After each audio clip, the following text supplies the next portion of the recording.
Hi అండి, నేను మీ doctor Lavanya సంబంగి. చాలామంది పేరెంట్స్కి కామన్గా ఉండే క్వశ్చన్ ఏంటంటే, ఫీవర్ రాగానే మా పిల్లలకి ఏ టైప్ ఆఫ్ ఫుడ్స్ పెట్టాలి, అసలు ఫుడ్ పెట్టచ్చా లేదా అని అడుగుతారు. దాని గురించి తెలుసుకుందాం. చక్కగా ఫుడ్ అనేది ఇవ్వచ్చు, అన్ని రకాలు ఫుడ్స్, ఆకుకూరలు, కూరగాయలు అన్నీ ఇవ్వచ్చు. కాకపోతే పిల్లలకి ఈజీగా డైజెస్ట్ అయ్యే food like idli, upma or rice కూడా హ్యాపీగా ఇవ్వచ్చు. ఆ రైస్లో కూడా వాళ్ళు ఏదైనా కూరగాయలు తింటానంటే అవి కూడా హ్యాపీగా ఇచ్చుకోవచ్చు. మెయిన్ ఇవ్వకూడని ఫుడ్స్ ఏంటంటే oily foods, fried foods, spicy foods మాత్రం ఇవ్వద్దు. జనరల్గా ఫీవర్ వచ్చినప్పుడు ఏమవుతుందంటే మనకైనా సరే పిల్లలకైనా సరే ఎపటైట్ అనేది తగ్గుతుంది. దానివల్ల పిల్లలకి ఆకలి ఎక్కువ ఉండదు, ఫుడ్ అనేది స్మాల్ క్వాంటిటీయే తీసుకుంటారు, ఫ్రీక్వెన్సీ కూడా తగ్గుతుంది. సో ఏమాత్రం కంగారు పడద్దు. వాళ్ళకి ఎక్కువగా అలాంటి టైంలో ఏం చేయాలంటే ఎక్కువగా లిక్విడ్స్ ఇవ్వండి.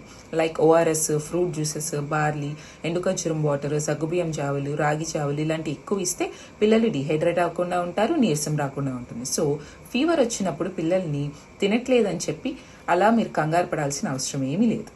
సో హ్యాపీగా పిల్లలకి ఫీవర్ తగ్గిపోయిన తర్వాత వాళ్ళ ఎపిటైట్ అనేది నార్మల్గా బ్యాక్ వచ్చేస్తుంది, హ్యాపీగా తర్వాత తింటారు. సో కంగారు పడద్దు.